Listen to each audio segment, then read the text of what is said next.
Bienvenidos, pura vida. Bienvenue. Khalosh irtada. Laptien. Khosh Ahmedin. Kuzu Zangpola. Welcome, College of the Atlantic's class of 2025.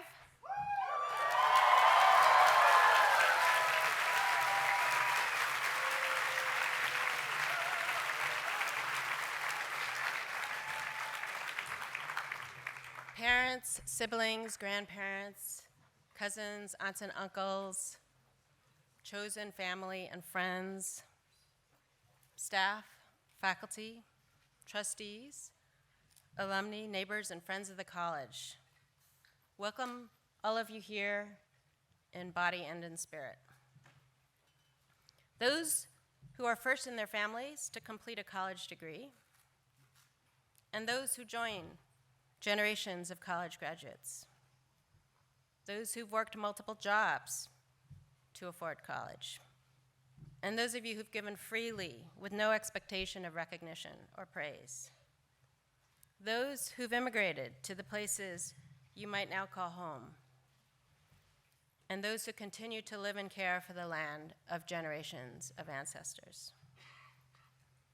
Welcome, ancestors who have given us this life and those of this land, in gratitude for our neighbors and citizens of the Wabanaki Confederacy, the Mi'kmaq, Maliseet, Passamaquoddy, and Penobscot, for whom many of us have had the privilege and pleasure of learning and with whom we celebrate and stand in solidarity.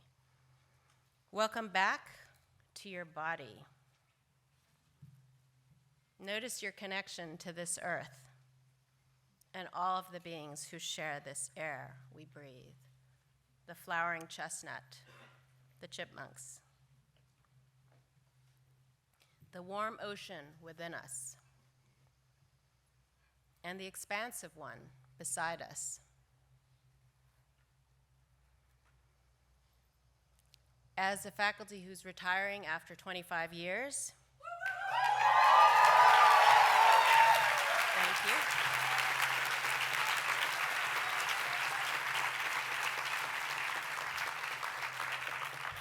I'm taking a moment to remind myself, and maybe some of you graduates of the class of 2025 who might need this reminder, to just be present with this moment, without judgment, all of it.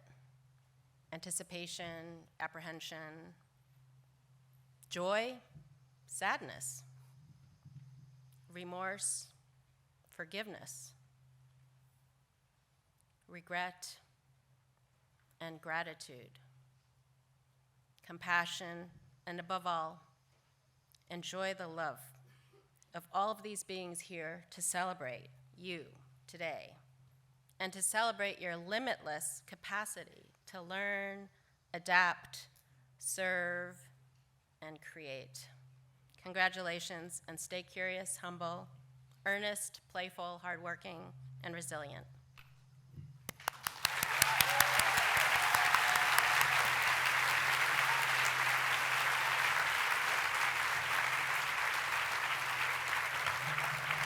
It's now my privilege to introduce the chair of our Board of Trustees, Beth Gardiner.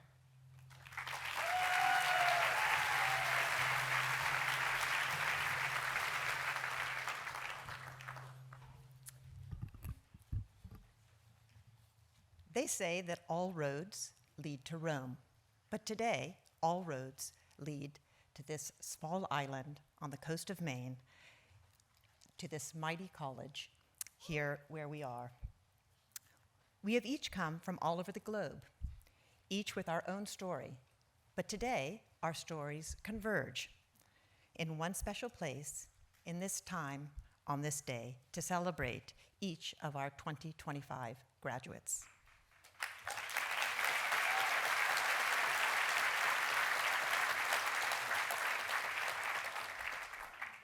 As the chair of the board of the College of the Atlantic, I want to warmly welcome each and every one of you, whether you traveled 1 single mile to be here or 1,000.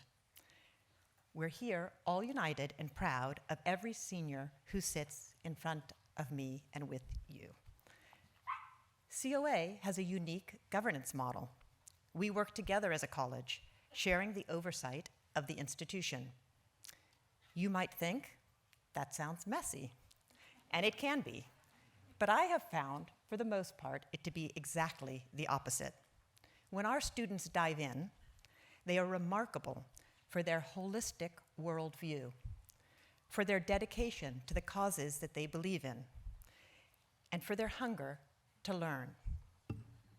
Because of our governance system, I have gotten to know some seniors well.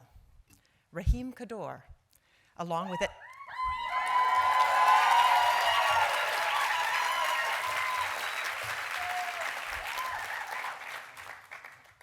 with another COA student, Layla Hamoudi,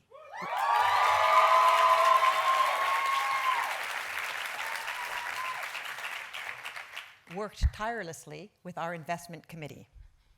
Kaia Douglas,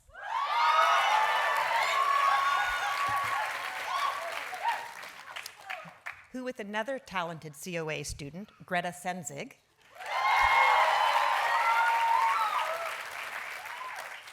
dedicated an enormous amount of time on our presidential search committee, helping us to find our new fabulous president, Dr. Sylvia Torti.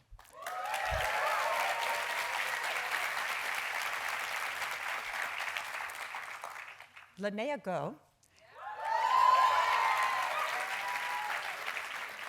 has consulted trustees on COA's Zero Waste Action Plan. I mean this from the bottom of my heart. It was a pleasure to work with all of you, and I wish that I'd had time to work with every single senior here. As we launch this wonderful day of celebration, a thought. When I was a child, I used to try to skip rocks across the water, like many of you probably have tried to do on Frenchman Bay. Frankly, I was terrible at it, never as good as my older brothers. But I soon learned, instead, what I loved to do was drop a stone in a pool of water and watch the rings of ripples emerge from that stone, leaving behind a pattern of concentric circles. I see each one of you, graduating seniors, creating an ever-repeating pattern of concentric circles around you, a ring representing your family, your friends, COA, your worldview, your commitments and beliefs. COA and all of us who make up this institution are privileged to be a part of your ripple effect. We'd now like to take a moment to acknowledge a transition in leadership at the college, and I'll do that in the form of a letter. Dear College of the Atlantic community, on behalf of the College of the Atlantic's Board of Trustees, I'm honored to recognize Dr. Kenneth Hill for his extraordinary and committed academic leadership.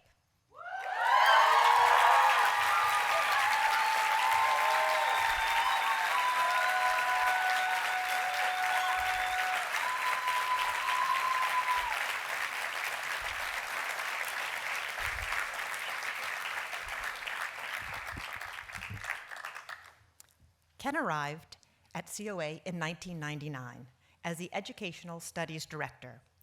His ability to prioritize academic excellence and bring constituents together was obvious from the moment that he stepped onto campus.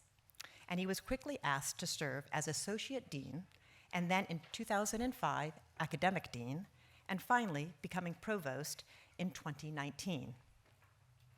As Dean and Provost, Ken has served as the Chief Academic Liaison to 5 of our 8 presidents, where he played a key role in acting as supporter and confidant. What is clear to us all is that Ken has always led with kindness and care. His training in psychology and his experience in counseling is deep inside of him, as he always puts people first.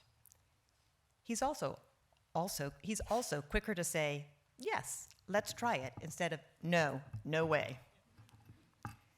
His commitment to this college is obvious to all who have known him, and COA has benefited decade after decade because of Ken Hill's presence. And so, on behalf of the Board of Trustees, we thank you, Ken, and we're looking forward to your continued leadership at the college as the school's first ever Vice President for Academic Innovation and Strategic Partnerships in Human Ecology.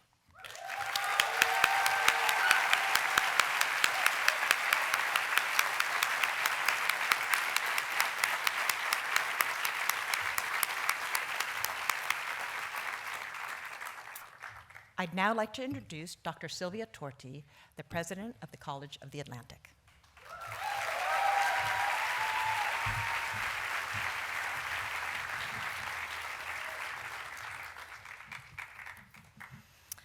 Wow. Welcome to all, and all are welcome on this most joyful day. Thank you for being here. Graduates, we are here today to celebrate the culmination of years of your hard work by granting you a Bachelor of Art in Human Ecology.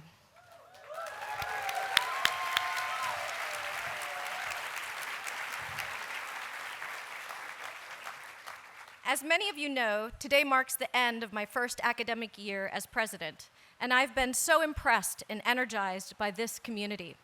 The many staff, students, faculty, alumni, and friends of the college I've met all share in our mission to study and improve our relationships with each other and the world around us. I'm especially looking forward to hearing student perspectives from several of our seniors and the remarks from our remarkable keynote speaker, Omar Alshogre. On this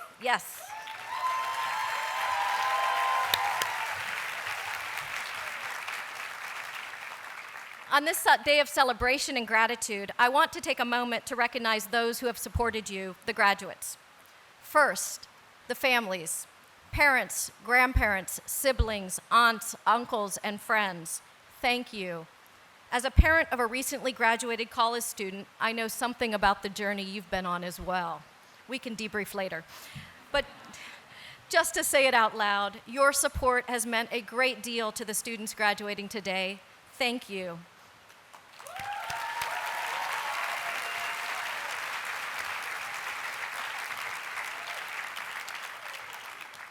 The rain finally came. And to all those family members and friends tuning in into our live stream from around the world, welcome.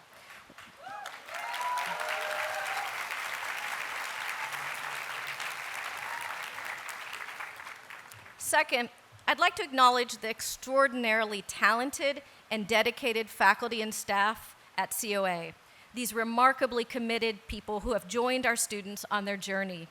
Students, you know this best. They've helped open up new worlds of ideas. They've challenged your thinking. They've supported your development. They've kindly noted areas for improvement.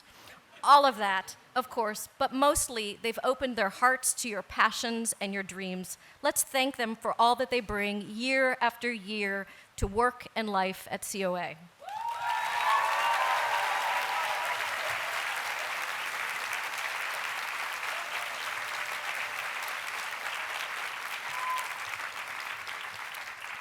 During this first year, I had the occasion to meet many alumni who are engaged in work ranging from activism to medicine, from research to teaching, from farming to business, and I heard common themes when I asked them about their time at COA. Over and over, they told me, COA was a place where, as messy and imperfect as it is, human ecological thinking prepared them for world after college. Being immersed in a college where the value of inclusion is paramount and differences are honored shaped how they approach their lives in all aspects, personal, professional, political. Students, from my conversations with alumni, I can tell you that your time here has prepared you well, not just for personal and career success, but as an antidote to the negativity and hyperbolic contention going on in the wider world at present. You will carry COA and the values and practices you've embraced with you, and your presence will positively influence the individuals and communities you meet. I'm very excited to talk to you in the coming years and hear your new stories. Please stay connected. Before I turn the time over to others, I'd like to share some personal thoughts. But first, I'd like to invite you to take in the many colorful flags that hang above our head today. These flags represent countries around the globe that our students call home. from Canada to Ethiopia to Ukraine, Japan to Syria to Eswatini. Our international students are core members of our community, not just at the college, but in our town, on the island, our state, and our country.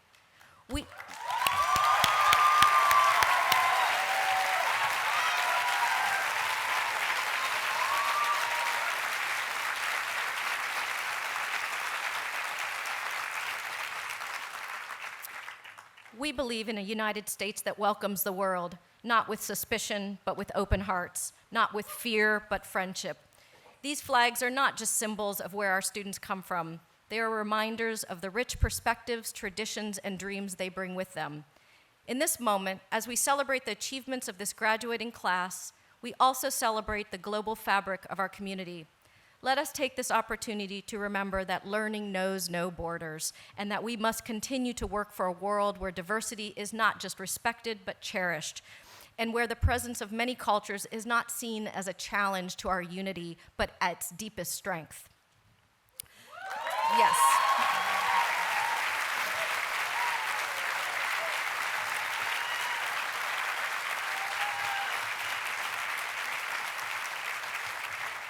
Indeed, indeed. For these past 30 years, I've lived in Utah, where I was fortunate to have worked and learned alongside a few colleagues who were tribal members of the Ute, Paiute, and Dene tribes. The work ranged from conservation of rare plants to running a community-connected field station to undergraduate education. And a few years ago, I was grateful to be involved in a fascinating and productive collaboration between our professors and Dene colleagues. The Dene, if you're not familiar, are often referred to as the Navajo people, which is a name given to them by the Spaniards that they didn't choose. Together with the Dene and these faculty, we created an undergraduate program called Human Rights and Resources. The program included 5 connected field-based courses in the science of energy, the humanities, and the arts. With the Dene, I learned about a word, hoso. Hoso is said by some to be the most important word in the Dene language.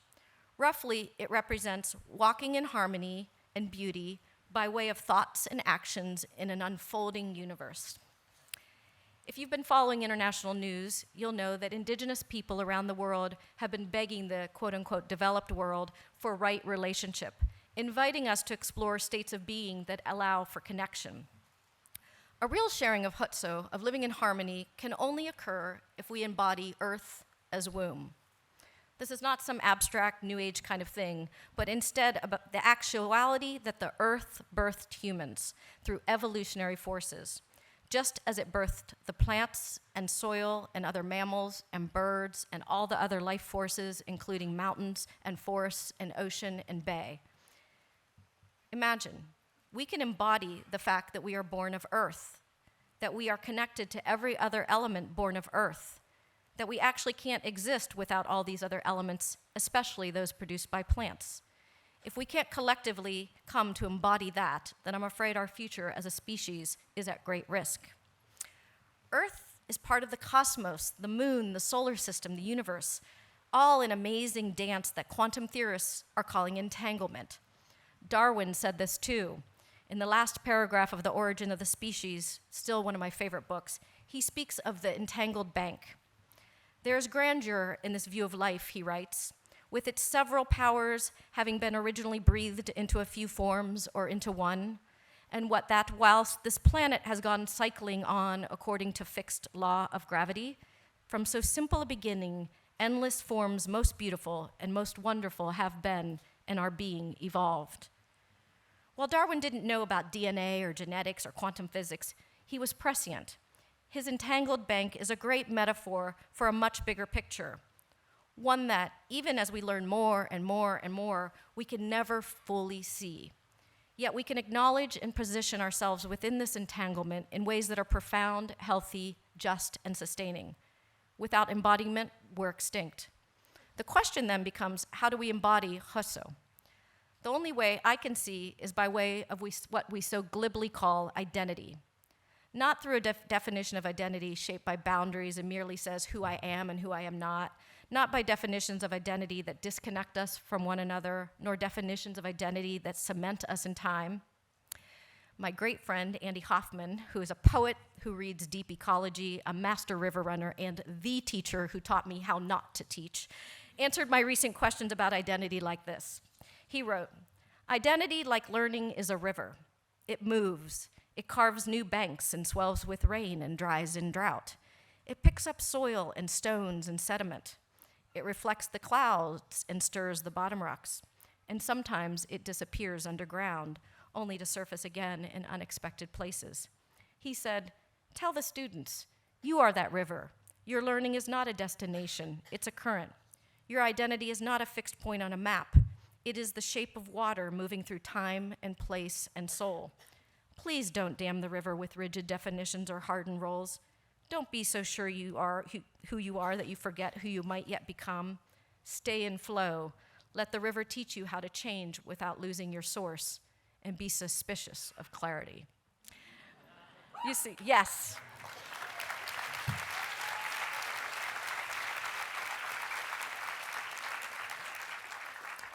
I am deeply fortunate to be in community with Andy and many others. We all need guides in our life.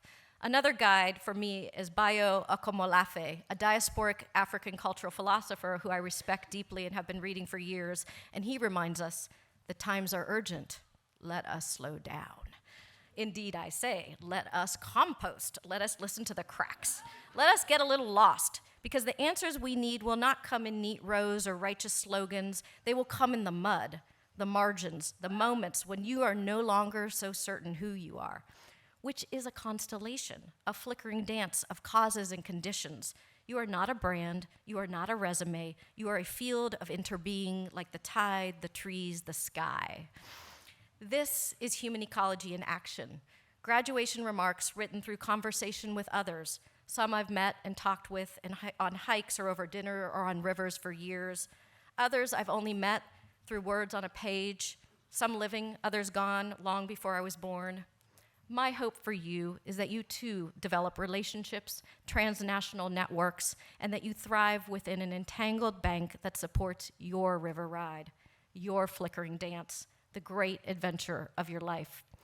I celebrate you and wish each of you the very best. Onward we go.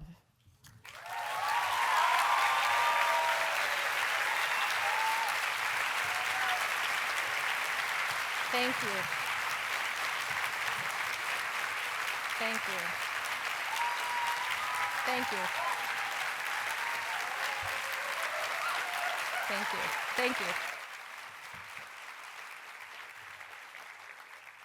I am now so pleased to introduce Kaia Douglas to deliver the welcome on behalf of the class of 2025.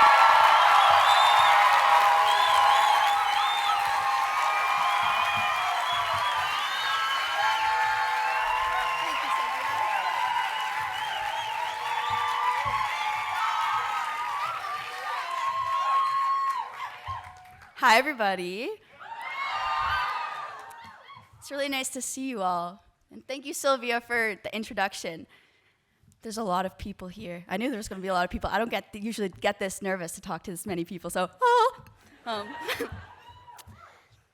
this is super exciting. You know, I love COA graduation because we go 29 weeks of the school year, you know, like pretty low-key and unceremoniously.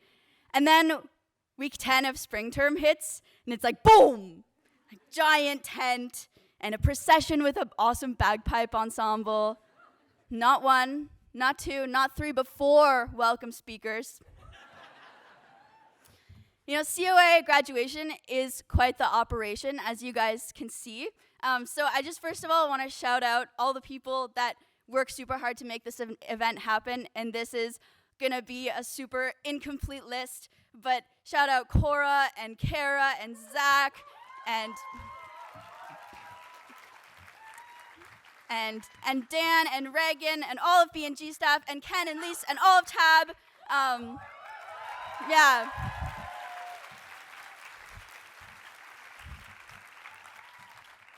And Jen and Josh, and the list goes on. You know who you are. Thank you all so much. You make us feel spoiled. Yeah.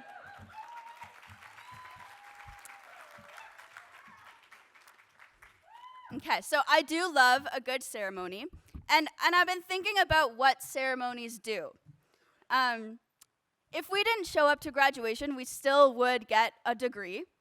But we do this because we need symbols in our lives to help make sense of our lives and make sense of the passage of time. You know, without a wedding, you still love each other. And without a funeral, you are still dead. But hey, maybe we really need these events to gather loved ones together, reflect on memories, feel all kinds of big feelings, and eat some fancy snacks afterwards. And also, it's raining again. Hello, rain. Hi. So I'm supposed to welcome you all to graduation, and it seems like graduation is supposed to help us make sense of this transition together.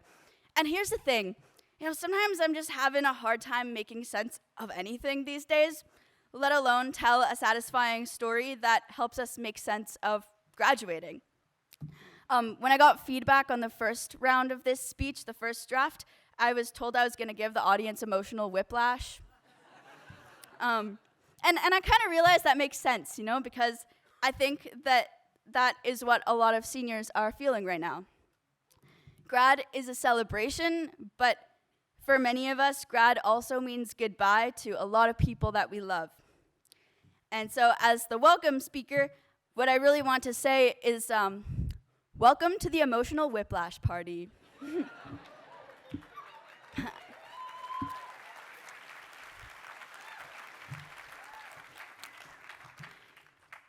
We could have done this welcome thing in all kinds of ways. We could have done the funny anecdote speech, the what does it mean to welcome speech, the speech about loss and grief and goodbye.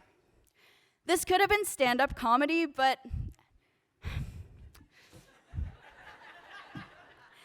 listen, not everybody wants to see a senior in her pretty dress suddenly pull out cheese curds from her bra and eat them.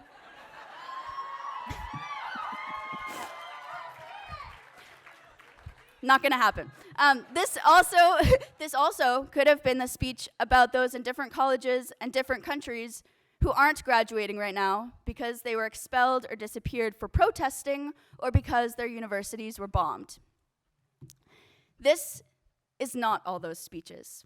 It kind of tried to be, and then things got all foggy.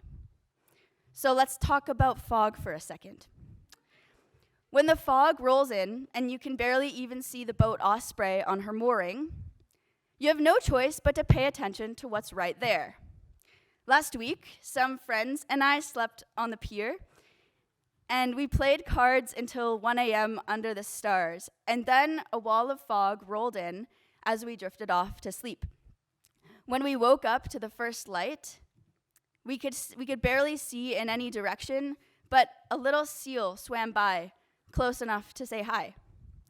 You know, sometimes in the fog, the important things make themselves clear, and sometimes that important thing is saying hi to the seal and then heading up to Tab for a cup of coffee and taking a deep breath before tackling another day and all the challenges and surprises it will bring.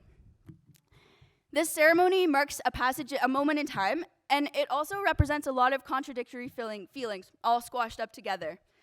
You know, we might not want to answer the questions like, what did you learn? Or how did you grow? Or the classic, what are you doing after graduation? Give us a few months before hitting us with the hard ones. We need some time and a cup of tea and a lot of catching up on sleep first. You know, if things feel foggy, we can see what's right here. And I see a super brilliant and creative and generous class of graduates. I see a bunch of folks that we love and care about very much. And in my mind's eye, I can see families watching the live stream at kitchen tables around the world. And you guys are right here with us too.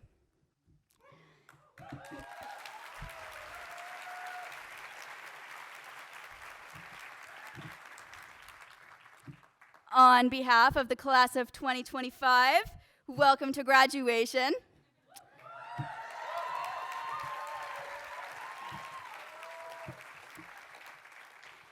And I'm now pleased to hand it over to my dear friend, Alexandra Löfgren, to give the first student perspective.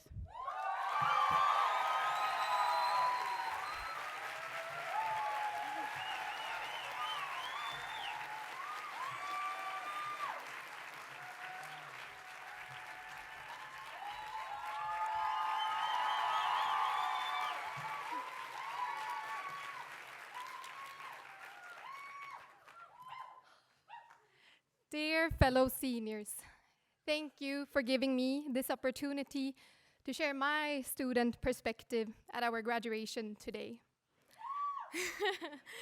I hope these words can inspire you to continue doing the small revolts of our daily lives. Before coming to COA, a friend of mine who had lived in the United States for many years told me that I was going to move to the land of the extremes. I remember her saying that while I was going to witness the ugliest of worlds, I was also going to see the most beautiful ones. And this past winter and spring has indeed been an ugly time. The big elephant in the room makes me even scared to mention some of the drastic changes that pushed me and many of my international friends into silence.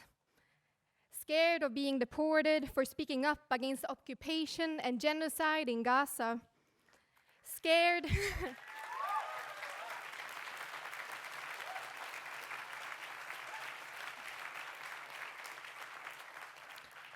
scared of not even making it to our graduation day. But here we are 4 years later, and so close to being done. But in this speech, I want to honor some of those beautiful moments that have come to shape my journey as a student at COA. And I don't think there's a coincidence that many of these beautiful moments have been related to a topic that we all hopefully encounter on a daily basis: food. And one of the most important and beautiful lessons here at COA was from you, Courtney Cullum.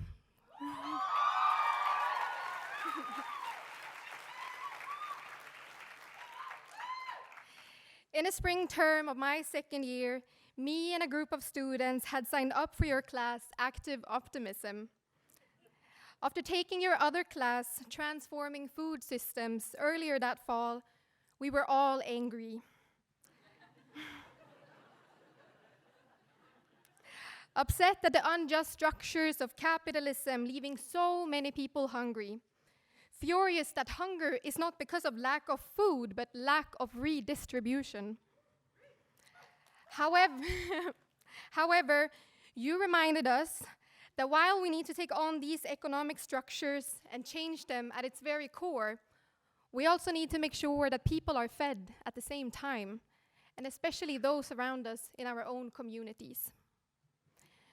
You told us about Howdy, a former night watch here at COA who would spend his evenings walking around campus and witnessing the reality of food insecurity among students. With his own pocket money, Howdy bought food for the ones struggling the most, making sure that those students could focus on their studies rather than having to wonder where their next meal would come from. Before Howdy died in 2021, he decided to donate a large amount of his savings to the food access program here at COA.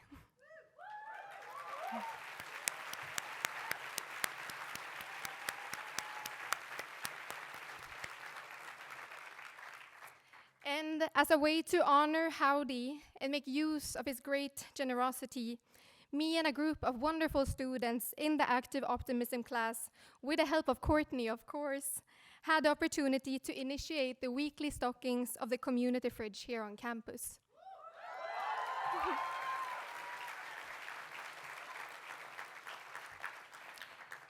And since the spring of 2023, we have tried our best to fill the fridge at least once a week with free food for the students struggling the most. And each time, as people take the food, I am reminded of the beauty of this place. People always say thank you, even when they leave with a can of beans. As a student at COA, I have learned that when institutions fails its people, people often take care of each other. And when people take care of each other, they are part of a much bigger systemic transition. By sharing a meal, we reclaim our humanity, an act that can be seen as a form of resistance into today's bitter world. So to you here today, and especially to my fellow classmates graduating today. I want to remind you that as we go out in the world to tackle the big questions of systemic injustice, to also continue paying attention to the small revolts of our daily lives. I have seen you doing that, Savannah, as you dive into the dumpsters looking for food that was thrown away for no particular reason.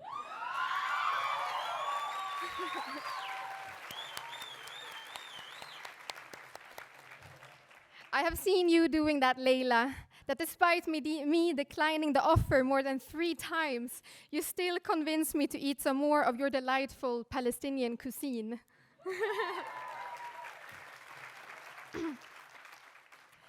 And I have seen you doing that, Mustafa, my dearest one. That despite you fasting for the entire month of Ramadan, you still want to make sure that everyone else has eaten before you during Eid al-Fitr.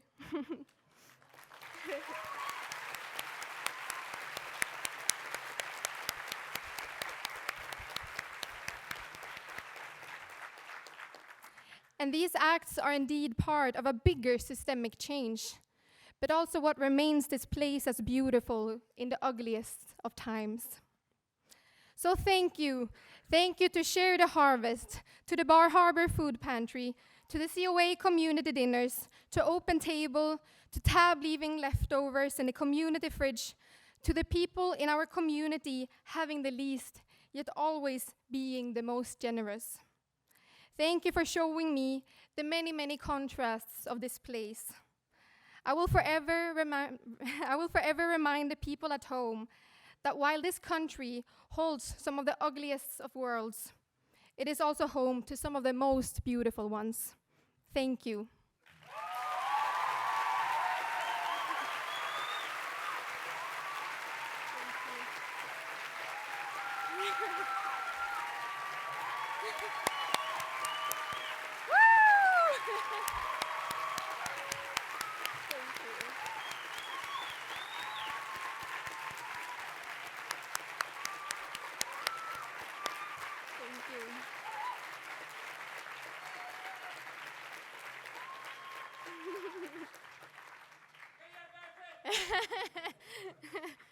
For the next student perspective, I want to introduce Chloe Meyer.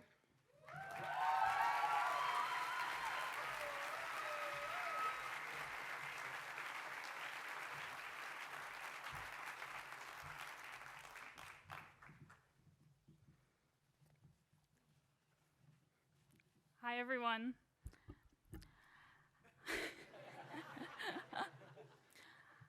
I have spent the majority of my time at COA frolicking down trails, climbing mountains before the first rays of sun break the darkness of night, examining the delicate wings of bats, and plunging my hands into icy vernal pools to capture spotted salamanders.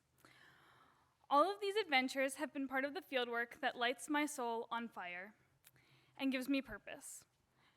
Fieldwork has also given me a framework for answering my current pressing question: how do I enjoy today without dissolving into a puddle of tears? Anyone who has ever encountered me during my time at COA can tell you that since the beginning, I have been obsessed with the number of weeks we have had left before graduation.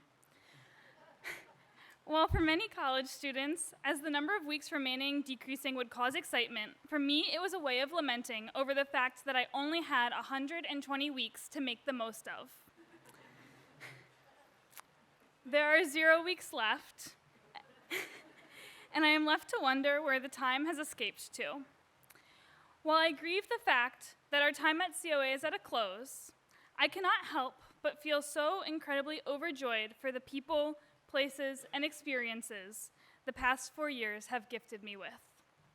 I have been trying to figure out what thoughts will help me both enjoy today and also acknowledge that this is goodbye, at least for a few years.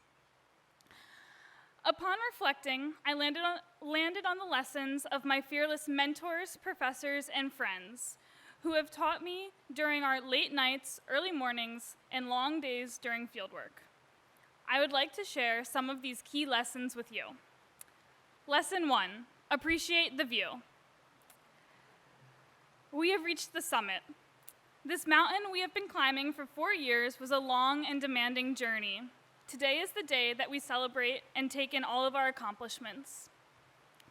Not only should you sit and bask in the pride of receiving your degree and appreciate all the love you receive, but you should also take a moment at some point today and look out over Frenchman's Bay. This is the view that you have probably taken for granted by this point.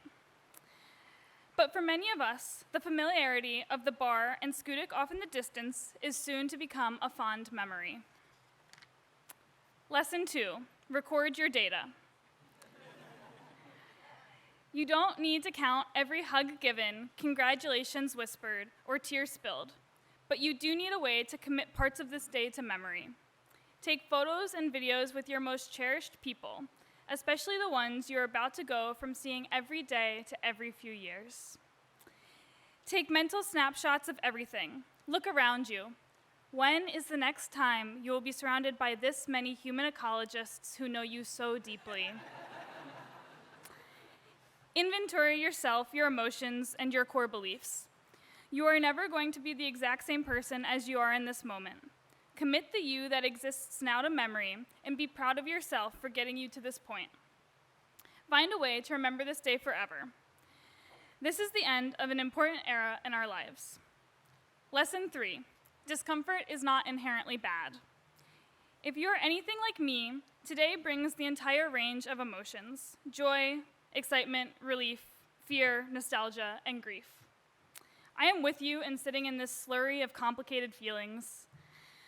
The one that has had me most broken up is the grief of goodbyes.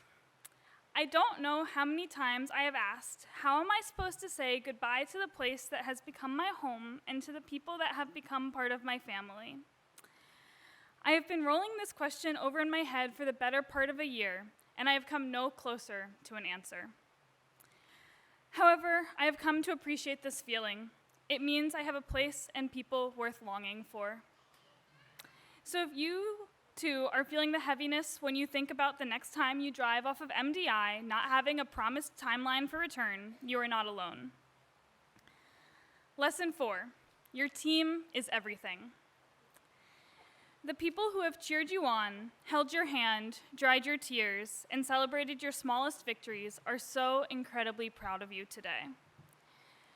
Whether your team includes family members who have sat on the phone with you for hours helping you sort through your problems, friends who have talked you through middle-of-the-night breakdowns and somewhere along the way became family, professors and advisors who have listened to you threaten to drop out during week 9 of every term, or your mentors who have fulfilled all of those roles. Everyone is here because they are so incredibly proud of you. But for many of us, there are also members of your team who didn't make it to graduation day. Those are the people who you hold extra close to your heart today. Share the moment with their memory and carry them across stage with you. Just because they're not here does not make them any less important.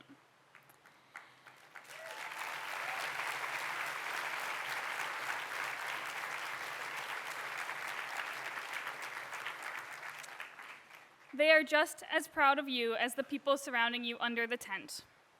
And finally, lesson 5. If there's only one lesson you remember from today, and you are feeling overwhelmed by my list, take the advice of my dear friend, mentor, and role model. When all else fails, just wing it.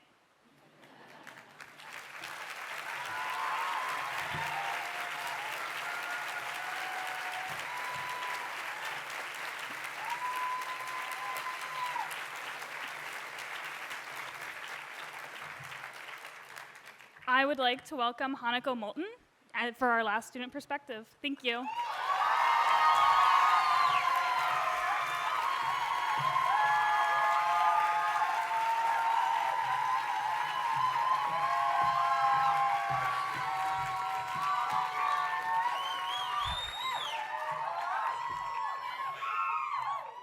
Kaia was right. This is a lot of people. Thank you, Chloe. Thank you to our faculty, staff, students, trustees, and guests for being here. Thank you to the rain. And thank you to Karen Waldron for helping me craft this speech. and for the incredible impact you have on us students and the COA community as a whole. I don't know where you're sitting. Oh, you're right there. Yeah. Thank you. And for the class of 2025, our main characters today, congratulations. I'm sure this past week has been crazy between finishing finals, filling out course evaluations, starting summer jobs, and moving out of our houses by tomorrow at noon, if you needed the reminder. Although, in the grand scheme of things, graduation is really just one more event in our Google calendars. I'm grateful we get to spend this moment reflecting on our time at COA together. As much as I refer to COA as a bubble, and as much as I criticize it for being so, I've come to realize that this place doesn't exist in as much of a vacuum as it once did. Don't get me wrong, this is a pretty geographically isolated campus with a tiny student body where going to class with bare feet is just normal. But every moment here and every memory I have here is unavoidably tied to the socio-political ecology of the world we live in.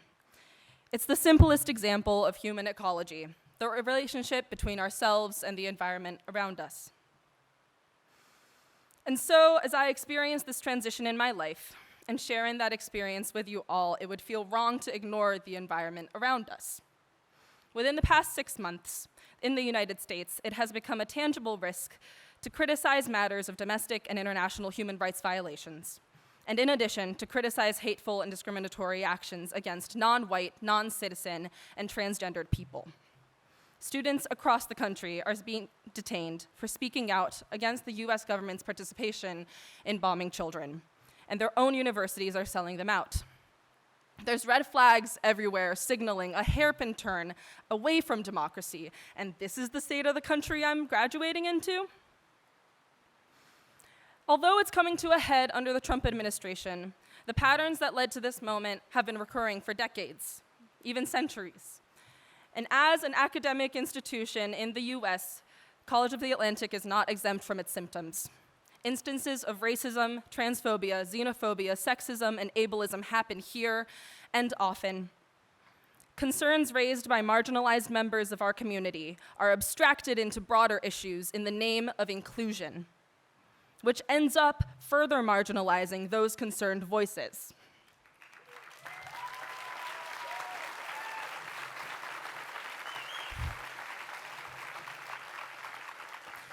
It's a repeated pattern I've seen in the notable issues from the past 4 years, in both governance and in classroom dialogues. So this is a reminder that I need sometimes too. Calling yourself a human ecologist does not automatically make you a more class-conscious or anti-racist or sustainable or better person. But calling yourself a human ecologist does require you to consider all of the humans and beings around you that your actions, including your votes, count for.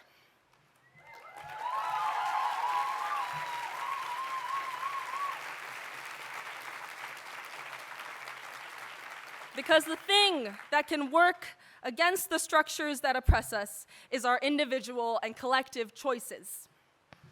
Around this time last year, there was a nationwide student protest against the war on Gaza, and the Palestine Solidarity Encampment arose on COA's front lawn. One day, we had 2 visitors from Bucksport. Their names were David and Gigi, and they came as part of a resistance group based in Bucksport. I already said that. David, wearing an olive keffiyeh, was telling me about how he started organizing and protesting back in the 80s as a member of Kansas City's chapter of ACT UP. That's the AIDS Coalition to Fight Power. He said something I'm never going to forget, that once you start seeing the injustices of this world, you're never going to unsee them. Then, once you start doing the work to dismantle them, you're never gonna stop. And that although we're probably not going to see the fruits of this labor in our lifetimes, it's the possibility, the potential in our children and our children's children seeing a better world that is what matters.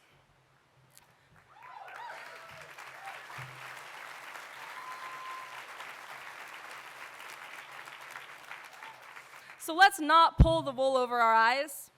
This education exposes us to ways of learning and being that force us to deal with the ways we are responsible to each other. And dealing with that is hard and messy and uncomfortable a lot of the time, but we still do it and will continue to do it in a million different ways. To the graduating class, at the end of the ceremony, diplomas in hand, we'll walk away from this campus as scientists, artists, writers, thinkers, chefs, journalists, DJs, entrepreneurs, and whatever else we may be. But those labels won't really matter because we'll be doing our respective work in the service of each other, to take care of and advocate for our fellow living beings now and for the generations ahead of us.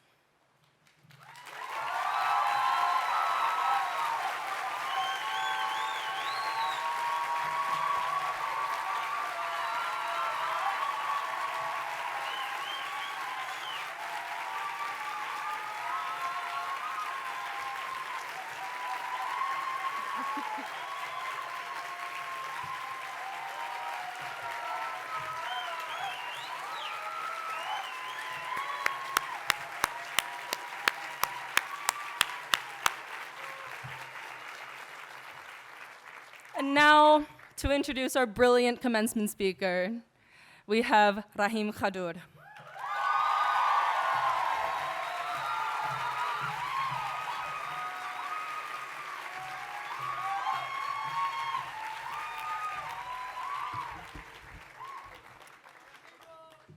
Habibi.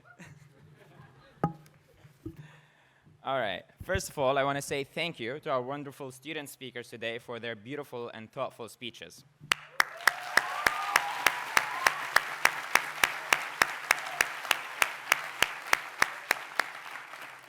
And then I want to say congrats to the class of 2025 for making it through.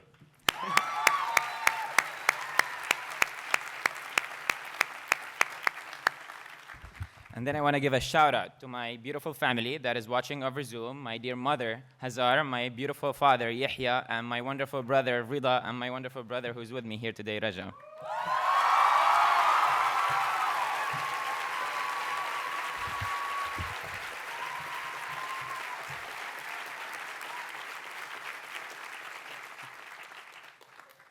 Good afternoon, everyone.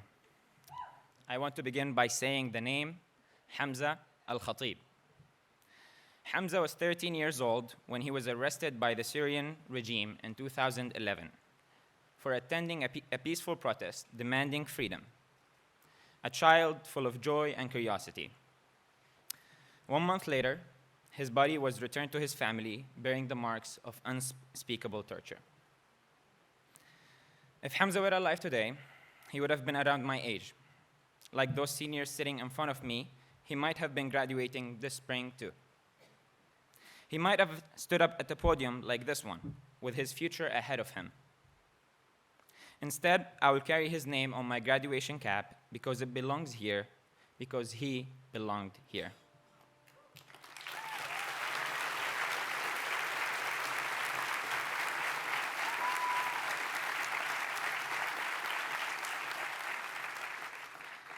I carry him with me today, not just in memory, but as a reminder of why this moment in the world and why having this year's remarkable commencement speaker with us today matters so deeply. Our commencement speaker, Omar Alshogre, was also just a teenager when he was arrested by the Assad regime. He spent over 3 years in Syria's most brutal prisons, where he was tortured, starved, and silenced. Of the dozens of people in his cell, only a few survived, and he's one of them. What has always struck me most about Omar's story is not just that he survived, but instead how he chose to live his life after.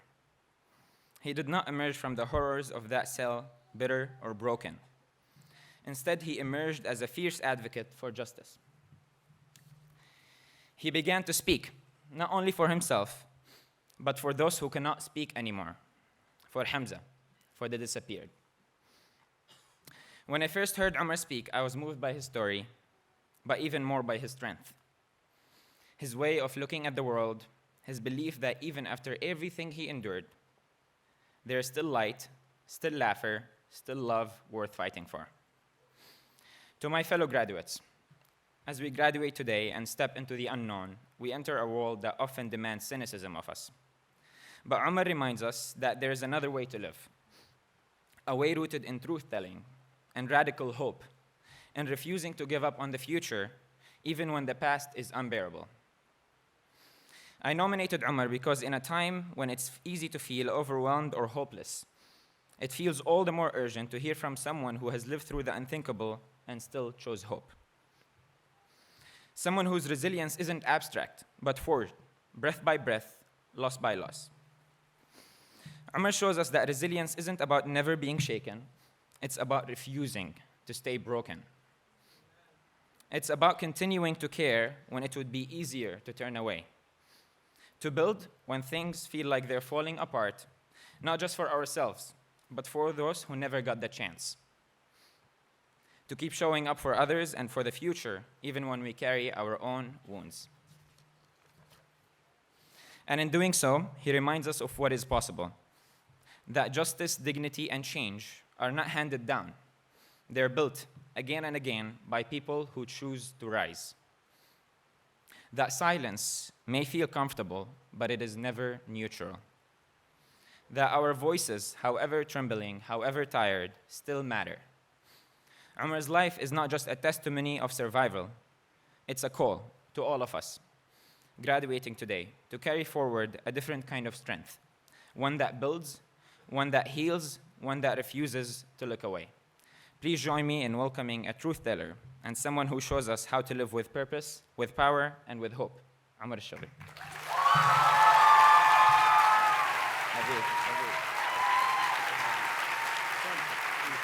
Of course.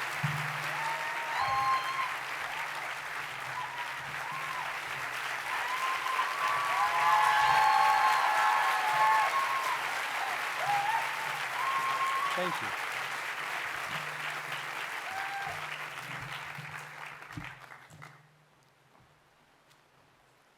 My initial plan was actually to improvise my speech, but then they bribed me with a nice dinner yesterday, and the food was really good, so I decided to not give them a hard, strike or something. So I drafted something, but I will try to be as genuine as I can. Class of 2025, families, and faculty. Today marks the results of years of hard work, growth, and perseverance. It's a moment to celebrate everything that you have achieved and to look ahead with excitement. But before I offer you my congratulations, I have to warn you that I come here with good news and bad news. And I will obviously start with the bad news because I hope to end on a good note. You are graduating into a world that can be overwhelming and at times heartbreaking. It is a world filled with conflicts, injustice, and inequality. It's brutal, it's ugly, it's miserable, it's horrible, and it's terrifying. And it's not the world that we would have hoped to pass on to you. So for that, I want already to apologize. The reality is grim. We live in times where politicians, media, and so-called world leaders, they are debating, the politically correct terminology, the word to use for describing the killing of 50,000 innocent women and children instead for taking actions to stop it.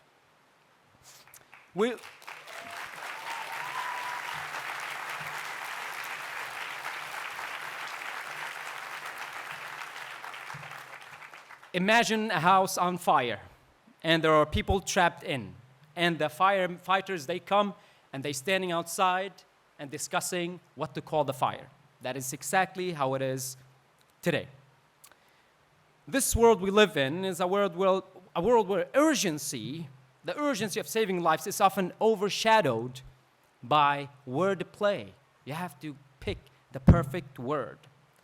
Whether you call it a genocide, crimes against humanity, or war crime, doesn't matter right now for the people who are being bombed or being burned alive. What matters is to stop it. And once the killing is stopped, we can then sit down to debate the vocabulary. But until then,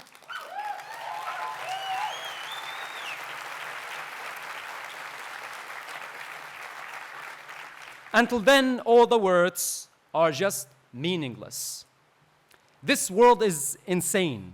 It's insane. It's perfect for the few, and it's horrible for the majority. The few profit from war, from suffering, from the destruction of the many. Yes, this world is broken, but it's not beyond repair. The challenge before us today is to shift that paradigm, to create a world where human lives matter more than profit, where success and profit comes from building, not destroying. That was the horrible part. Now on to the good news. What a beautiful rainy weather. Exceptional. Can't get better. Good for the trees. Yeah. I was only a teenager when the intelligence services of my home country, Syria, forcibly disappeared me. Only, simply, for being on the street, holding a flower in my hand and asking for freedom. I did nothing but that. In detention, the guards broke my bones and they burned my skin. And they starved me so I could dream of nothing but dying. My cellmates and I were forced to torture each other. Otherwise, we will face execution. Screaming wasn't allowed. So when they hit you, you have to swallow the pain and suffer in silence. Speaking wasn't allowed either. So you were fully isolated in a crowded cell. There and then, hope was nowhere to be found.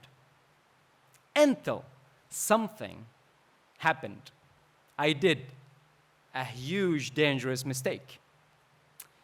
In the presence of the guard, I stand in line, trying to be invisible, silence, to avoid any unnecessary strike by the guard. Because a strike could lead to your death. Nobody cares in that place. But that day, by bad luck, I had eye contact with the guard, which was definitely very forbidden. In his hand, he was holding a belt made of telephone cables. On the top of this belt, they tied it so many times so it creates a ball that is so heavy, that is so large. And then he came closer to me, and he asked me, "Don't you like what you see?" I didn't answer. I kept quiet, trying to be invisible and to hide in my very thin, weak, tortured body.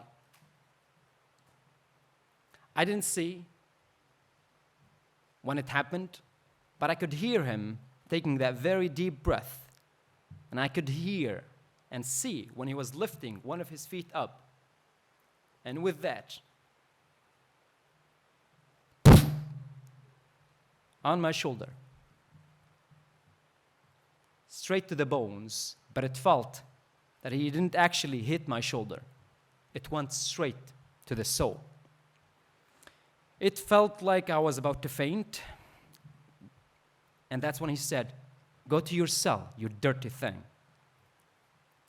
I made my way back to the cell. It felt farther than ever before. It took so long to reach that place.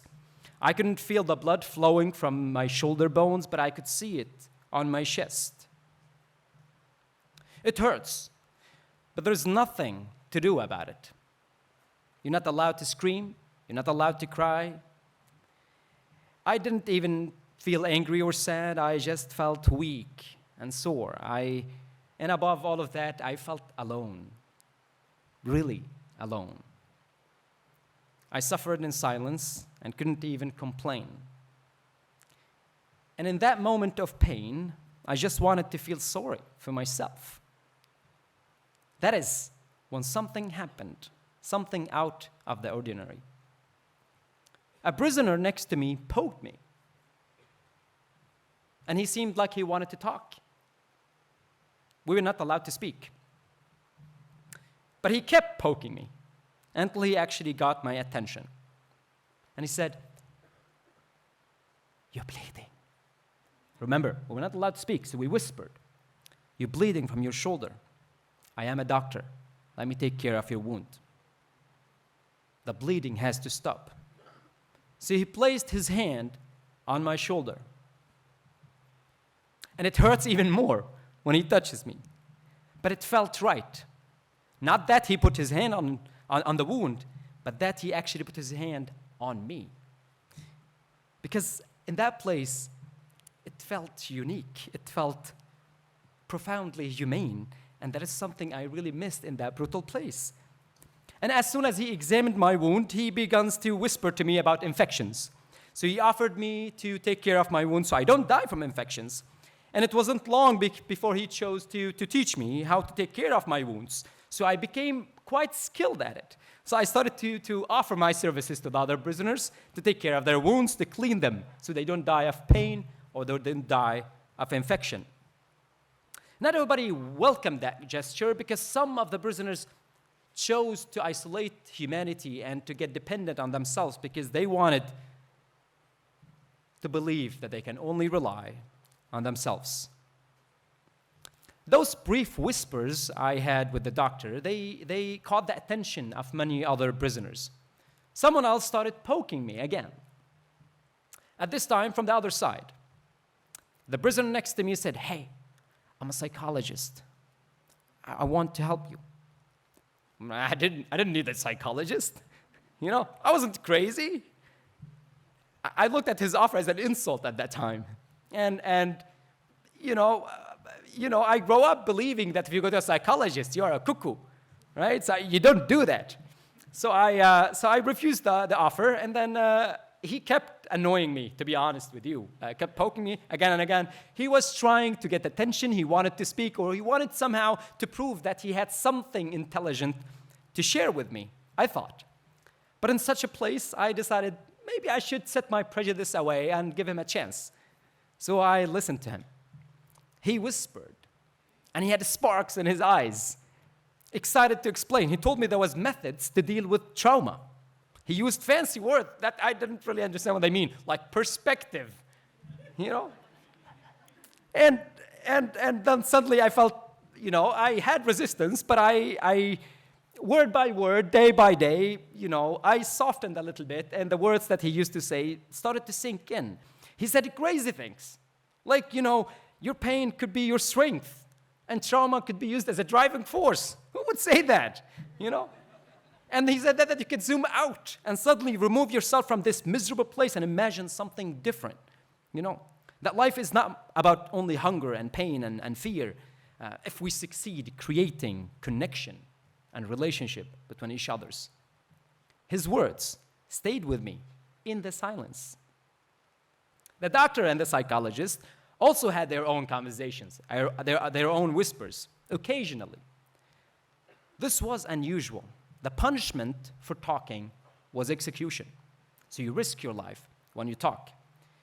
People isolated themselves within their square spaces, the small square you had in that size, partly because it was forbidden to speak, but mostly because people didn't want to expose their emotions in a place where the strong crashes the weak.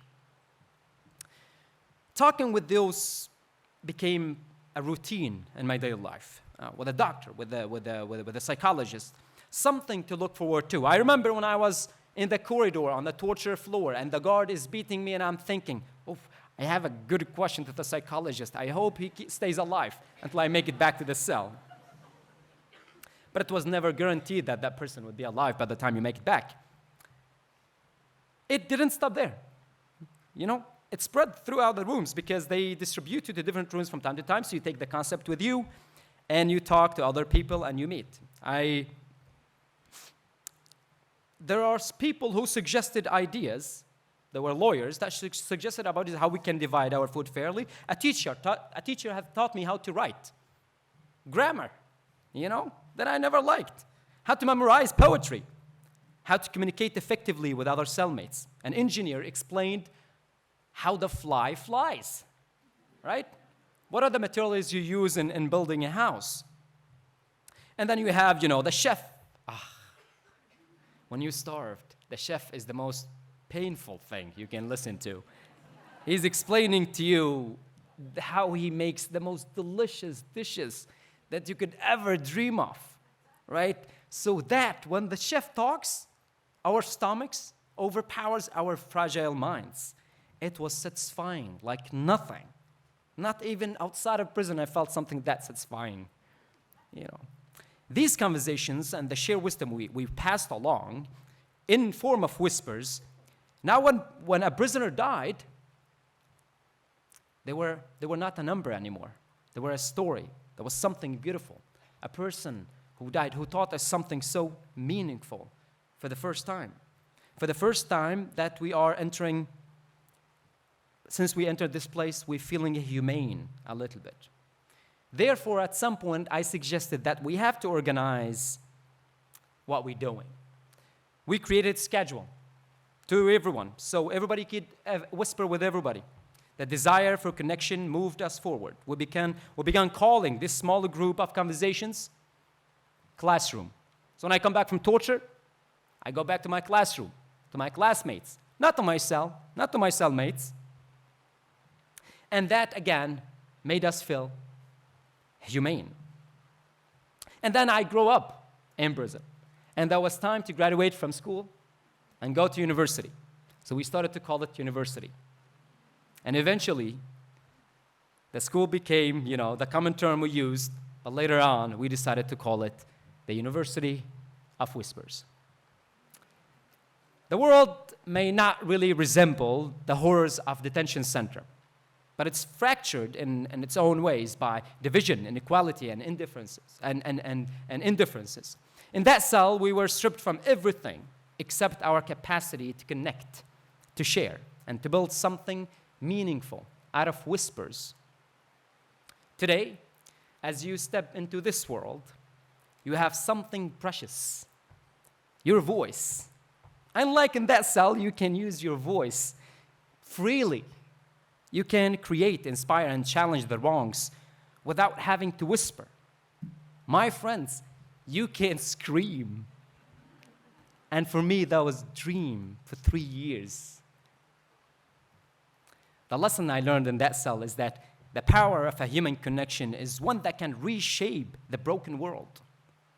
Just as a group of prisoners transformed the despair into a university of whispers, you have the power to transform the challenges around you into opportunities to connect, to grow, and to change. Whether you want to become an artist, an engineer, a teacher, a chef, or a doctor, your unique talent can contribute to something greater. Start small. Just as we did. A whisper can become a conversation. A conversation can spark a movement, and a movement can change lives. So I urge you to find your university of whispers when you leave this place.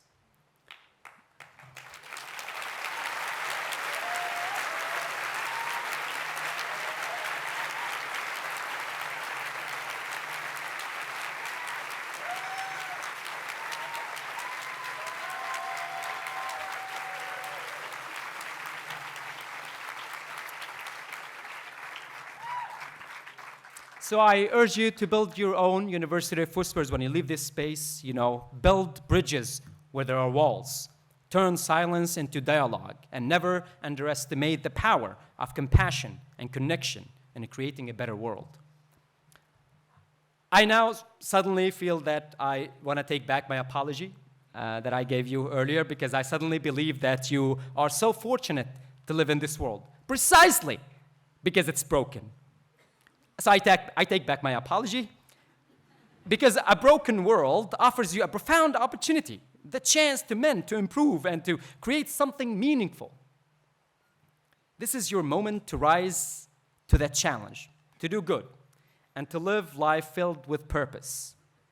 True meaning comes from contributing to someone else's life, to something greater than yours.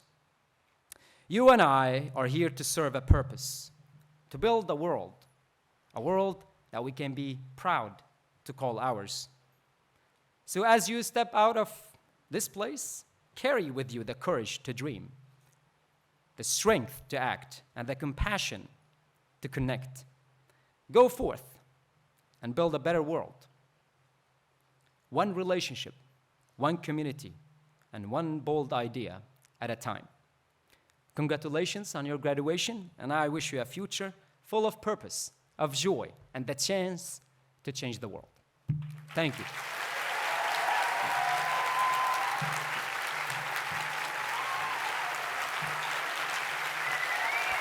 Thank you.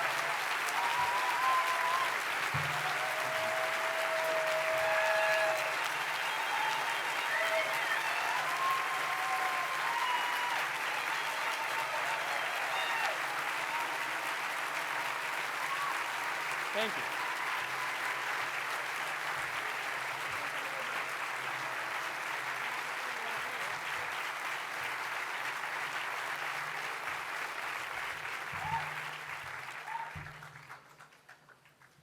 Sincerely, thank you, Omar, for a commencement speech that I don't think any of us will ever forget.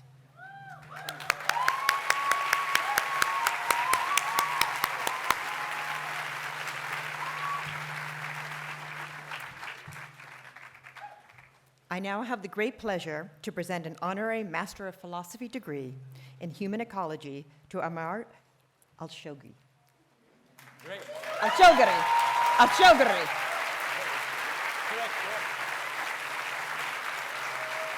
By the power vested in me as the College of the Board of Trustees of the College of the Atlantic, it's my privilege to confer upon Omar the honorary degree of Master of Philosophy in Human Ecology.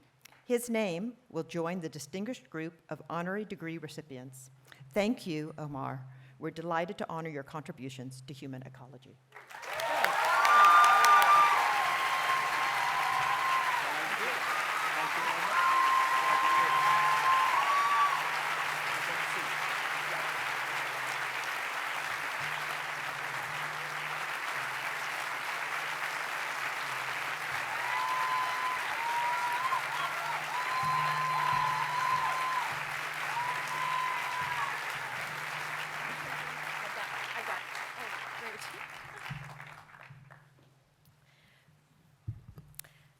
The graduate committee, the academic deans, and faculty of College of the Atlantic enthusiastically recommend that the following students receive the degree of Master of Philosophy in Human Ecology. These students have completed their coursework with insight, originality, and breadth of vision. Emily Elizabeth Ginn.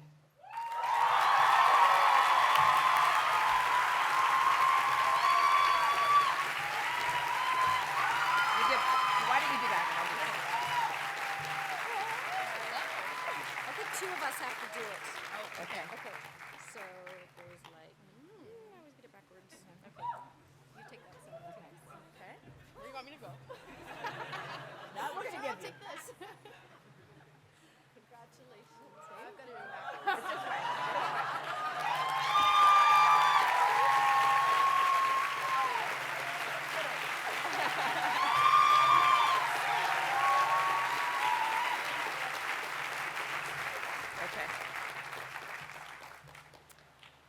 And Madison Thayer O'Brien.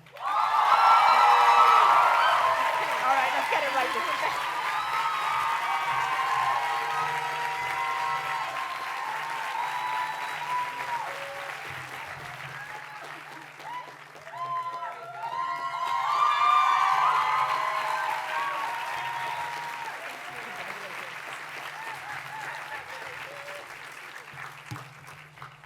By the power vested in me as chairman of the Board of Trustees of College of the Atlantic, it's my pleasure to confer the degree Master of Philosophy in Human Ecology to Emily, Madison, and Jonathan Rogers, who could not be here with us today, and welcome them to the ranks of the college's alumni with all attendant rights, privileges, and responsibilities.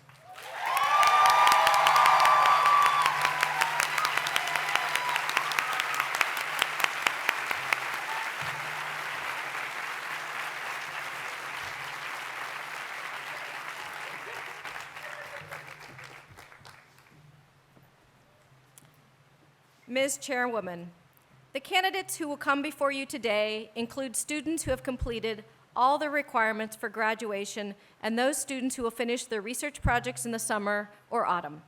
The academic deans, registrar, and faculty of College of the Atlantic enthusiastically recommend that the following students receive the degree of Bachelor of Art in Human Ecology. The flowers that the candidates will present to each other symbolize the experience and affection they have shared at College of the Atlantic. Sorry. First, I want to make note of a graduate who could not be with us here today, Malik Hinwa.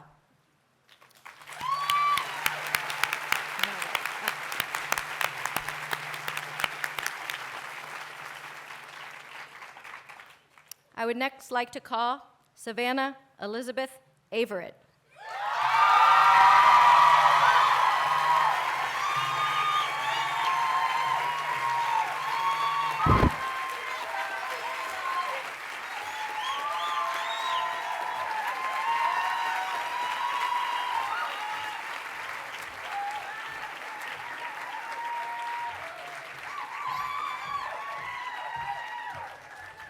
Elliot Bayless.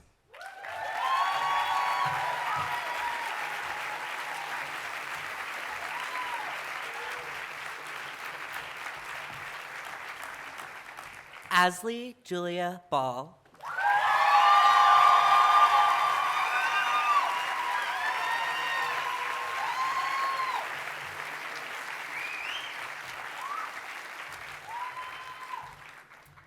Blake Allen Berry.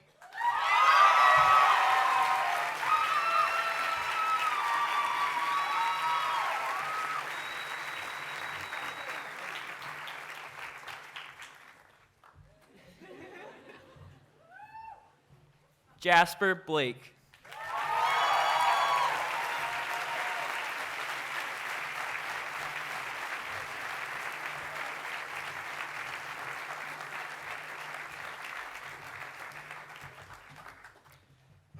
Badger Blodgett.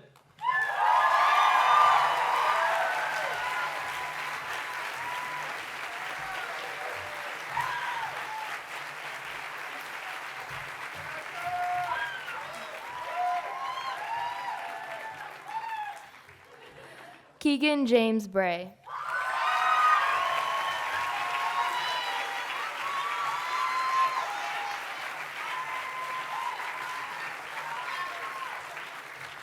Lydia Marie Burnett.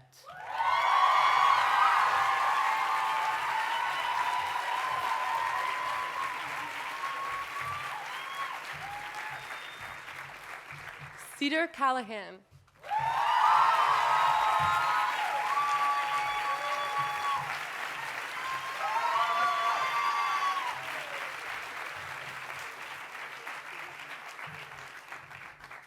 Rosie Iris Chater.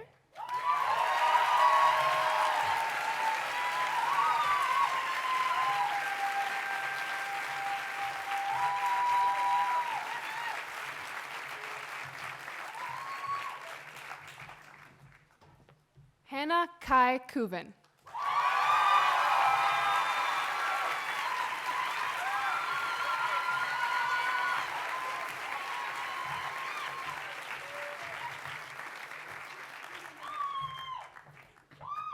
Lucy Annabelle Lillian Dabbs.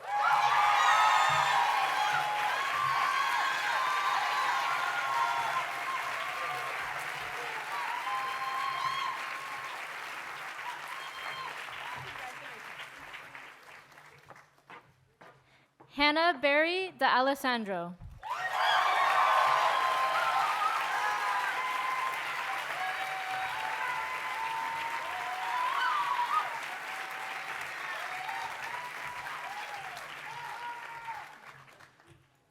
Redette Wondwosin Delaling.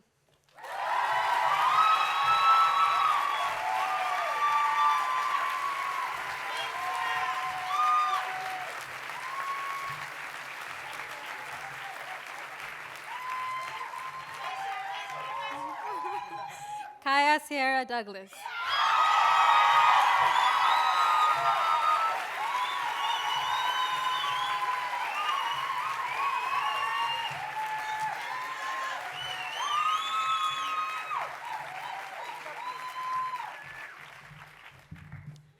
Sophie Lillian Nathan Dowling.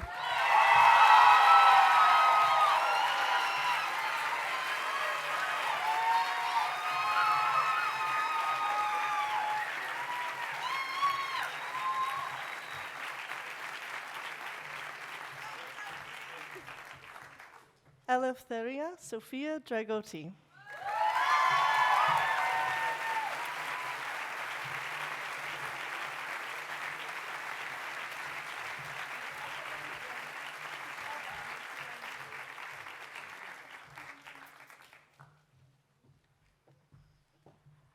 Olivia Durham.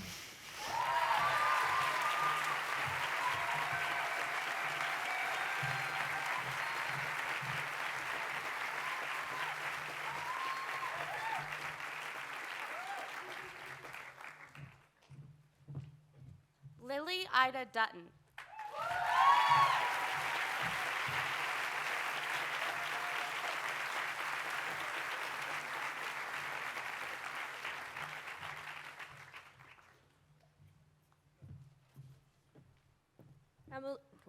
Emily Fortin.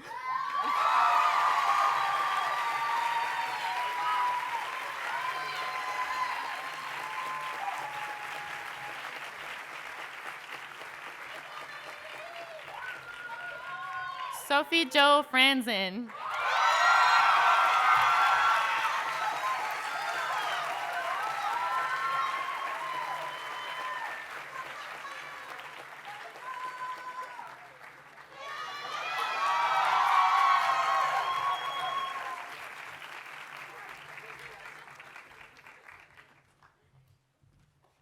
Samuel Franklin.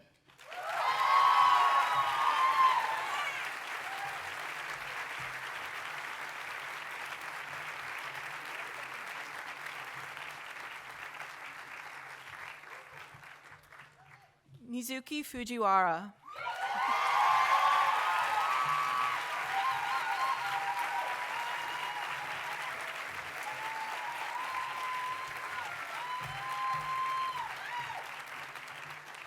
Hannah Rain Godet.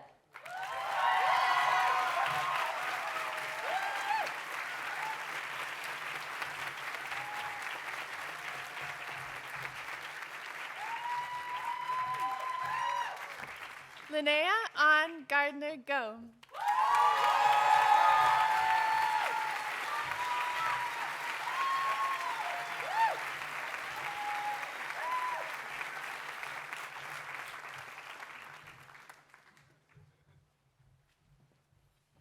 Candy Gray.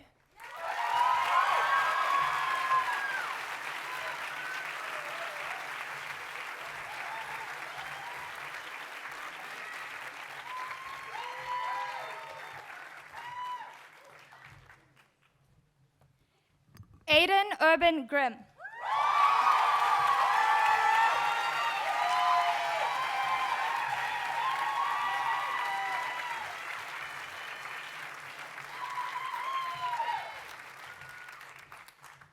Katie Marie Hall.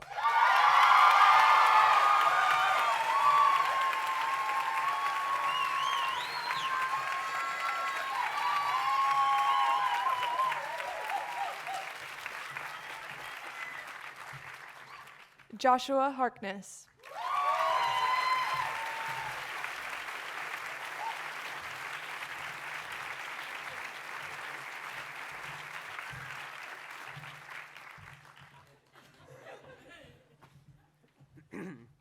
Hannah Harvey.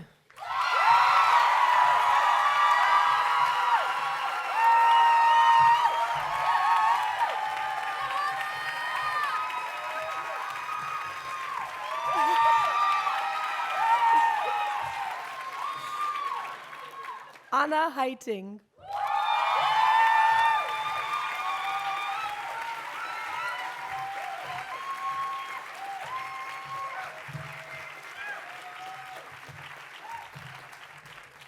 Nichols Cantor Hoffman.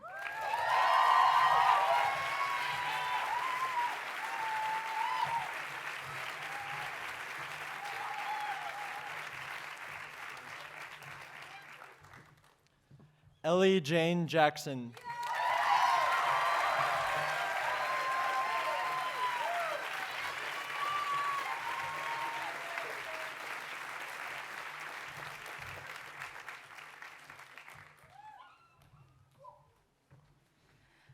Haley Olive Viola Johnson.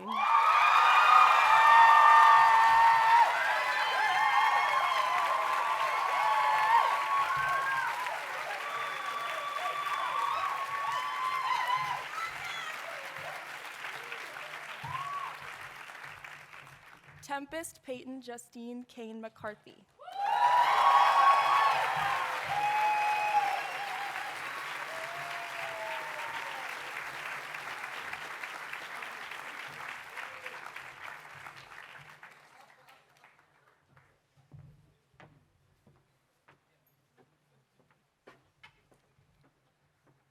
Anna Lily Carnes.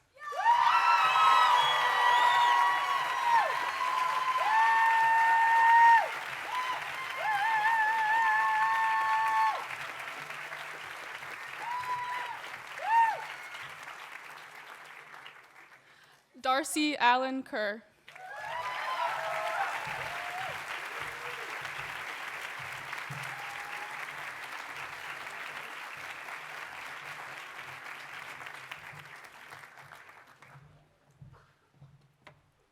Raheem Khadour.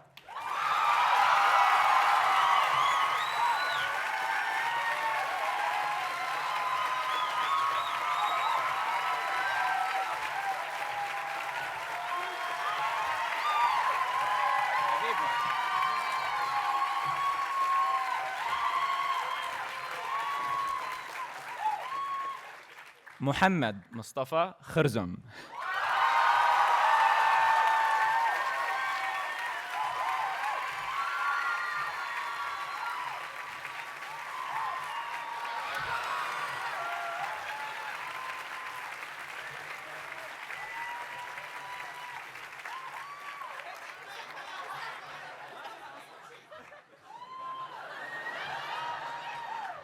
Alia Kiashko.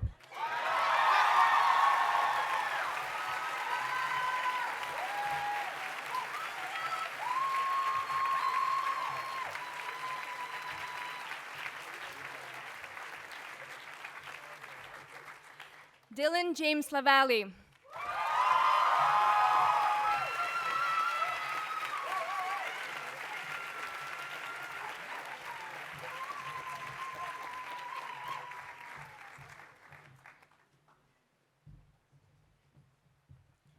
Brendan Tristan Lewis.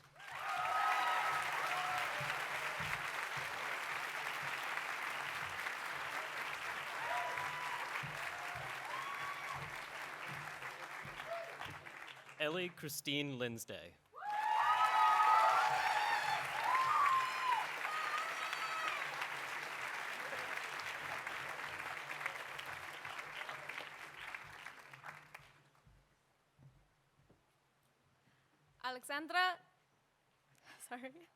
Alexandra Löfgren.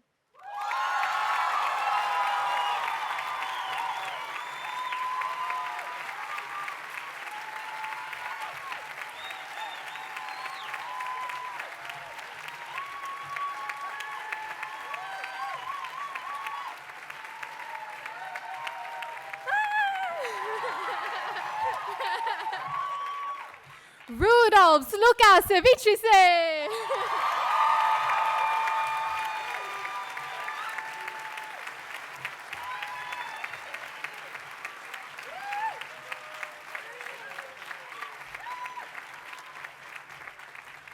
Lilia G. Machado.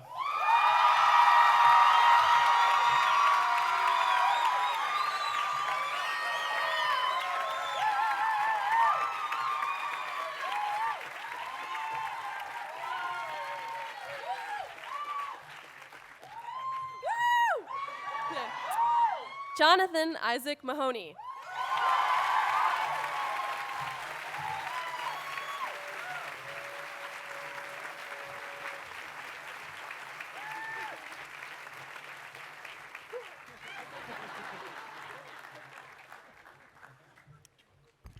Hannah Malone.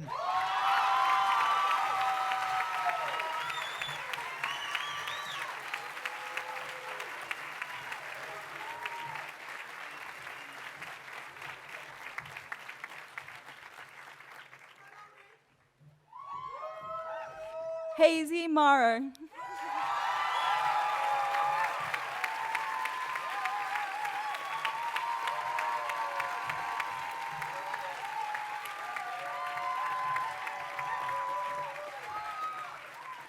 Oliver Mexis.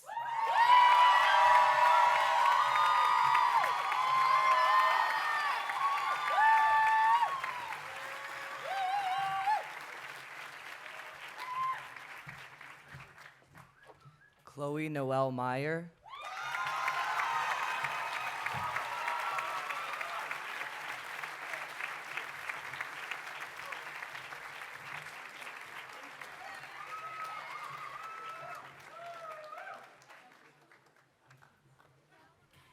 Celia Morton.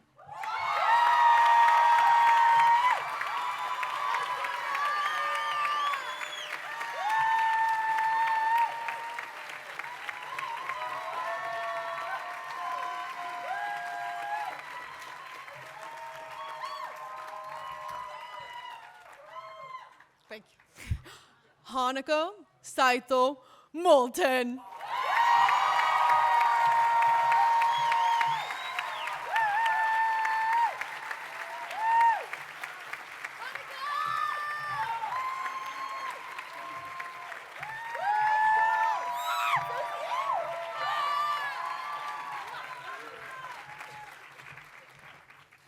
Piper Myers Poppy.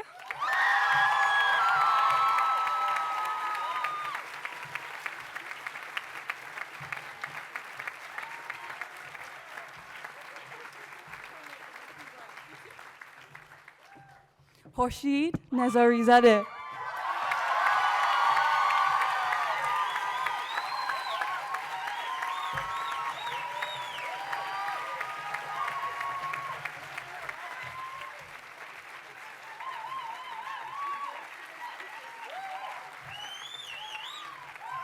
Alice O'Malley.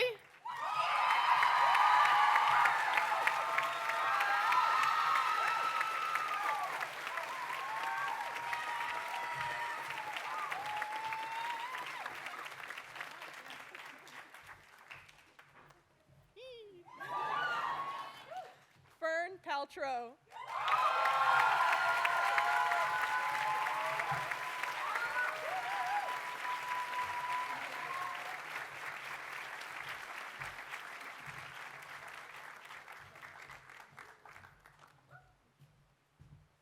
Pippin Georgia Lee Paulson.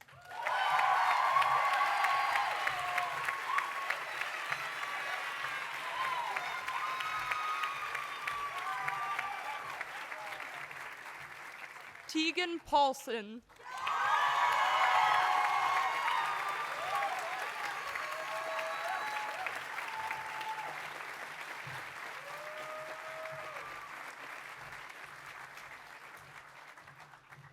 Eva Perlingi.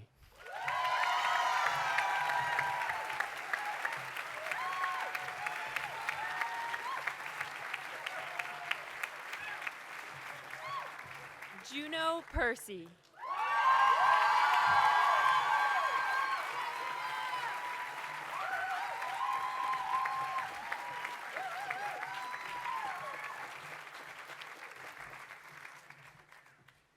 Maddie Person.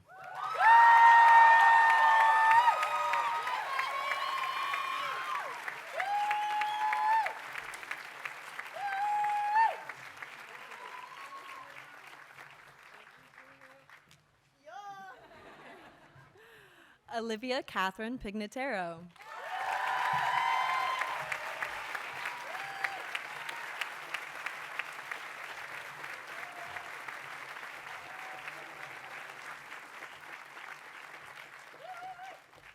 Joanna Rose Pitari.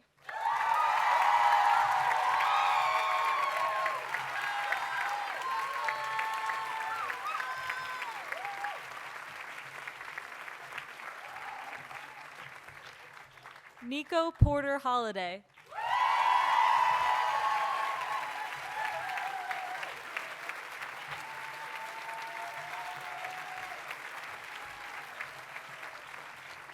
Melanie Sarah Powers.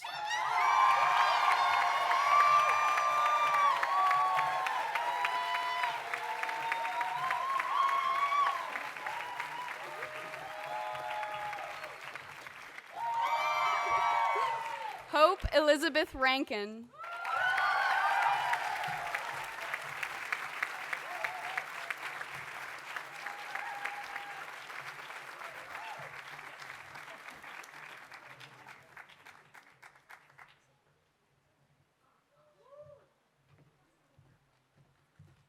Louis Edwin Pierre Ricou.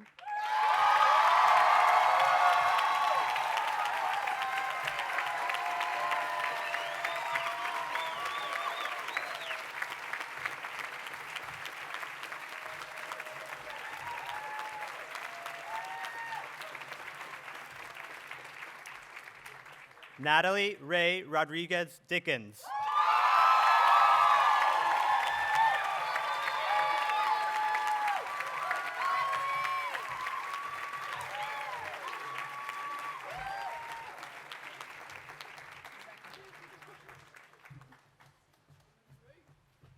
Ellie Rose.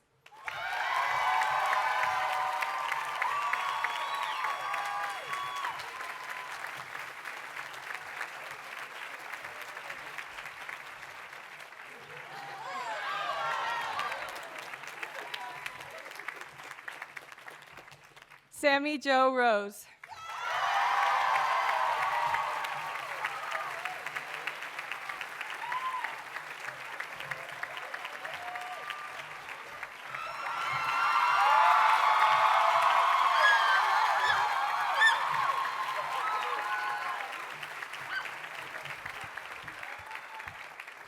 Chloe Evelyn Russo.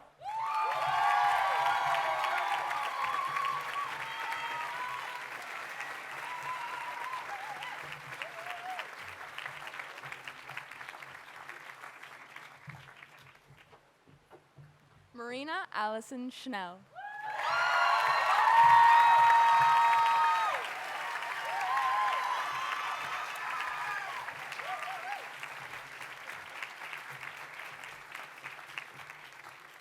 Penelope Faye Sorrentino.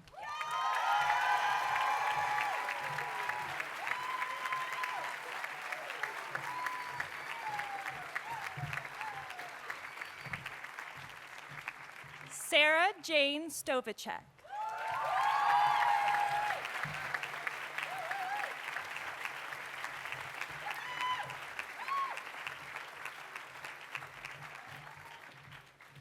Noelle Lindsay Stringer.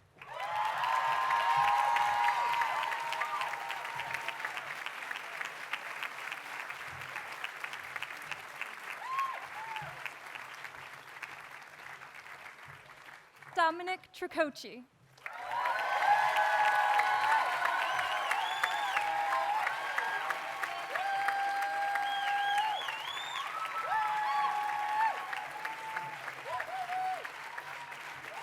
Karma Sharing.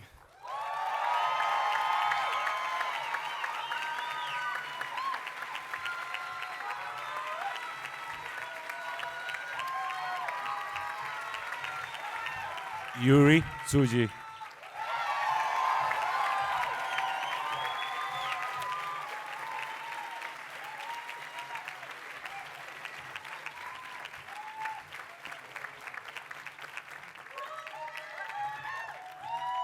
Or Uzan did her.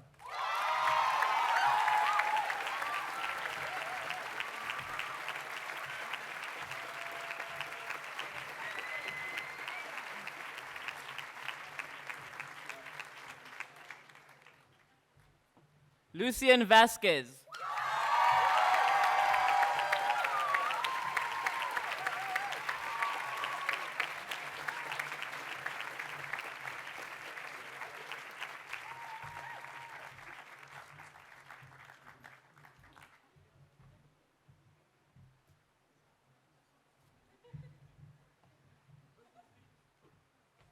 Eamon Wakefield.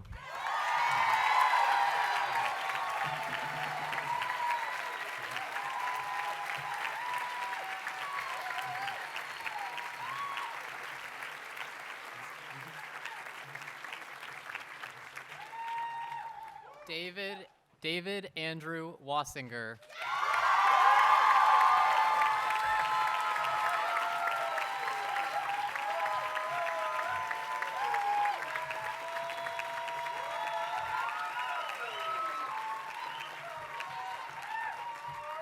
Sophia Rose Wise.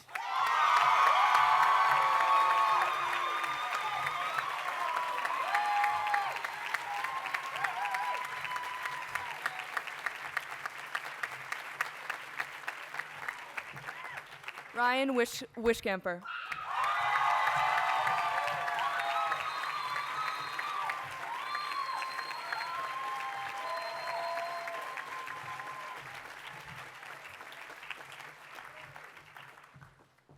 Lizzie Wright.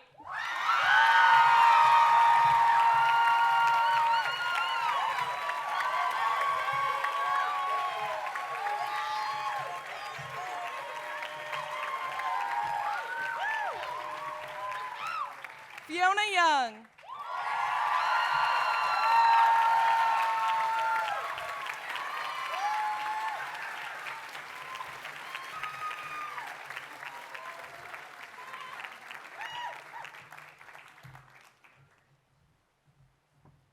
Last but not least, Kristen Zunino.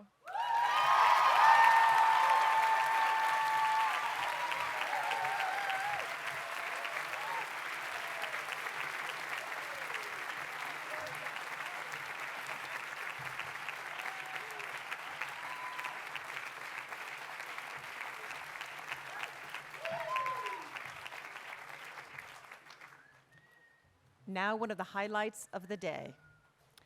By the power vested in me as chair of the Board of Trustees of College of the Atlantic, it's my pleasure to confer the degree Bachelor of Arts of Human Ecology on all seniors graduating today and welcome them to the ranks of the college's alumni with all the attendant rights, privileges, and responsibilities.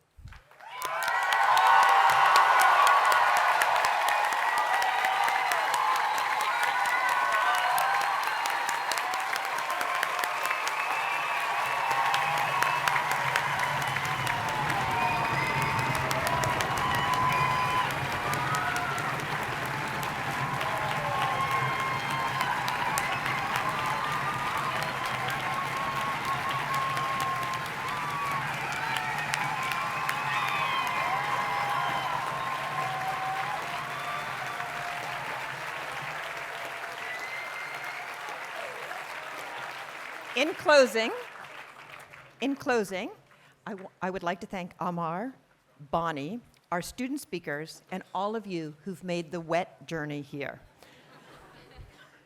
On behalf of the Board of Trustees and the entire College of the Atlantic community, I extend my heartiest congratulations to every senior graduating.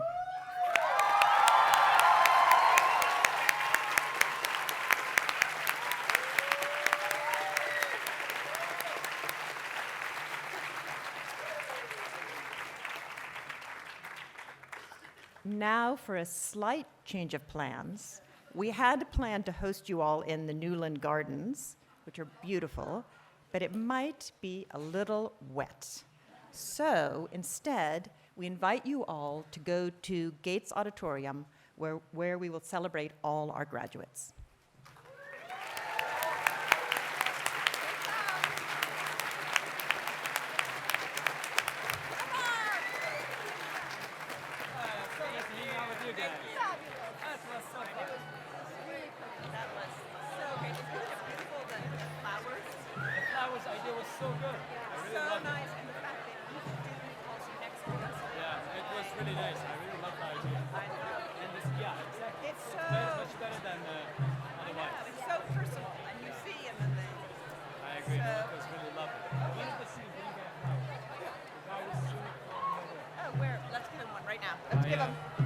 Give it to me and I can handle it.